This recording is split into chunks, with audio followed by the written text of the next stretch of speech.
Hello student, good morning. तो इंट्रोडक्शनल video अगर आप लोगों ने देखा है तो उसके हिसाब से नए चैप्टर में पहला टॉपिक जो बनता है वो होता है कंपोजिशन ऑफ एटॉमिक न्यूक्लियस। तो आज ऐसे ही छोटे छोटे कुछ टॉपिक लेके आए हैं और आप इसे समझने की कोशिश करिए। तो शुरू करते हैं। Composition of atomic nucleus. Composition मतलब एटॉमिक न्यूक्लियस मतलब परमाणु का नाभिक। कंपोजिशन मतलब क्या होता है, उसकी कैसे वो कंपोज्ड हुआ है, किन किन चीज़ों से मिलकर बना हुआ है। तो अब वही पढ़ेंगे। पहले तो हम ये जानते हैं एटॉमिक न्यूक्लियस क्या है। तो एटॉमिक न्यूक्लियस अब ये 9th में से स्टार्ट हो जाते हैं सब टॉपिक। तो यहाँ पे अगर आप देखेंगे कि central part of an atom, किसी भी एटम का central part which contain total positive charge, जो रखता है complete total positive charge. Positive charge क्या होता है? Proton. And almost total mass, और लगभग एटम का पूरा द्रव्यमान, इज कॉल्ड एटॉमिक न्यूक्लियस। मतलब किसी भी एटम का सेंट्रल पार्ट जो पॉजिटिविटी को कंटेन करे और लगभग पूरे एटम का मास रखे, उसे ही कहते हैं एटॉमिक न्यूक्लियस। क्लियर? अब उसके बाद और हम क्या देखते हैं कि एटॉमिक न्यूक्लियस जो है, ये न्यूक्लियस है, उसका डायमीटर रेडियस क्या होता है। तो हम क्या कर रहे हैं, रेडियस ऑफ न्यूक्लियस। न्यूक्लियस का रेडियस कितना है? ये 10⁻³ टू 10⁻12 सेंटीमीटर के करीब होता है। लगभग 10⁻13 टू 10⁻12 सेंटीमीटर होता है। ठीक है। It contain neutron and proton. Proton positivity के लिए है और न्यूट्रॉन न्यूट्रल पार्टिकल्स होते हैं जो कि न्यूक्लियस के अंदर होते हैं। इन दोनों को मिला के जो टर्म यूज किया जाता है वो किया जाता है न्यूक्लियन। न्यूक्लियन मतलब न्यूक्लियस में प्रेजेंट प्रोटॉन प्लस न्यूट्रॉन। ठीक है।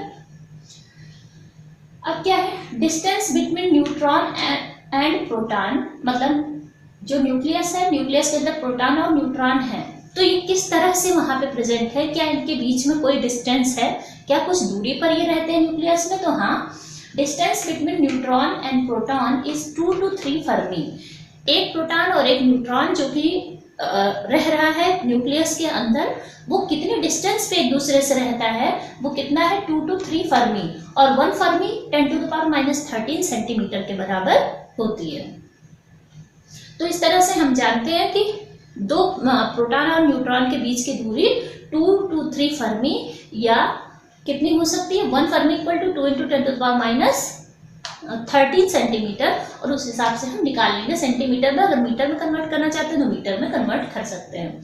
तो यहाँ से हमें पता चल गया क्या, न्यूक्लियस का कंपोजिशन किससे कंपोज्ड हुआ है? न्यूट्रॉन और प्रोटॉन से। न्यूट्रॉन प्रोटॉन के बीच की डिस्टेंस 2 to 3 फर्मी होती है। रेडियस का जो होता है न्यूक्लियस का रेडियस 10⁻13 टू 10⁻12 सेंटीमीटर होता है। और एटॉमिक न्यूक्लियस उस हिस्से को कहते हैं, उस पार्ट को, सेंट्रल पार्ट को कहते हैं जिसमें पॉजिटिव चार्ज और लगभग टोटल मास प्रेजेंट होता है। तो इस तरह से हम पहला चीज कंपोजिशन ऑफ एटॉमिक न्यूक्लियस समझ गए। अब हम बात करते हैं सेकंड टॉपिक की, एटॉमिक नंबर। एटॉमिक नंबर क्या है? तो number of proton available in atomic nucleus. Atomic nucleus में जो प्रोटॉन होता है, कितने प्रोटॉन है? 1 प्रोटॉन, 2 प्रोटॉन, 3 प्रोटॉन, 5, 10, 15, 118, है ना। तो इस तरह से number of proton available in atomic nucleus, atomic nucleus में जितने भी प्रोटॉन अवेलेबल हैं, ठीक है, ऑफ एन एटम या एलिमेंट, किसी एलिमेंट या एटम में, इज कॉल्ड एटॉमिक नंबर। मतलब न्यूक्लियस के अंदर हम देखेंगे जितने भी प्रोटॉन होंगे उनको काउंट कर लेंगे, और काउंट में जो भी आएगा 1 2 3 4 5 6 to 118 तक जो भी आएगा वही उसका होगा एटॉमिक नंबर। ठीक है। फॉर एग्जाम्पल, सोडियम में 11 प्रोटॉन होते हैं, तो कितने प्रोटॉन को काउंट करने पे 11 प्रोटॉन हुए, मीन्स सोडियम का एटॉमिक नंबर जो होगा वो 11 होगा। इसी तरह से एल्यूमिनियम में 13 प्रोटॉन होते हैं, तो एल्यूमिनियम का एटॉमिक नंबर कितना होगा? 13 होगा। ठीक है। Mass number. अब हम बात करते हैं मास नंबर की। मास नंबर क्या है?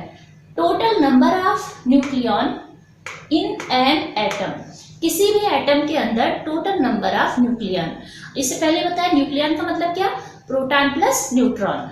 न्यूट्रॉन और प्रोटॉन मिलकर टोटल नंबर कितने बनाएंगे, वही होता है कॉल्ड मास नंबर। ठीक है। तो nucleon means proton plus neutron और mass number is represented by A equal to Z plus M, ठीक है। मास नंबर को ए से रिप्रेजेंट करते हैं, कैपिटल ए से। जेड से क्या करते हैं, एटॉमिक नंबर को रिप्रेजेंट करते हैं, प्रोटॉन को रिप्रेजेंट करते हैं। और दूसरा क्या हुआ, बचा हुआ क्या है, न्यूट्रॉन है। तो प्रोटॉन प्लस न्यूट्रॉन या मास, या आप कह सकते हैं atomic number plus neutron equal to mass number. For example Na contain 11 proton and 12 neutron. 11 proton किसके पास है, सोडियम के पास, और 12 न्यूट्रॉन है सोडियम के पास। तो इसका मास नंबर क्या होगा हमें पहले ही पता है, number of proton plus number of neutron, 11 plus 12 equal to 23। इसी तरह से किसी भी एटम का अगर हमें पता हो क्या चीज, प्रोटॉन और न्यूट्रॉन, तो उसका मास नंबर निकाला जा सकता है। या अगर मास नंबर पता हो और प्रोटॉन या न्यूट्रॉन में से कोई भी एक चीज पता हो, तो वो अननोन जो दूसरी चीज बच रही है, न्यूट्रॉन नहीं है तो न्यूट्रॉन कैलकुलेट किया जा सकता है, और प्रोटॉन नहीं पता है तो प्रोटॉन कैलकुलेट किया जा सकता है। तो इस तरह से ये टॉपिक यहीं खत्म होता है। अब जुड़े रहे हमारे चैनल के साथ, magical chemistry with me. Thanks for watching. Subscribe करें, लाइक करें, शेयर करें, जितना ज़्यादा से ज़्यादा हो सके।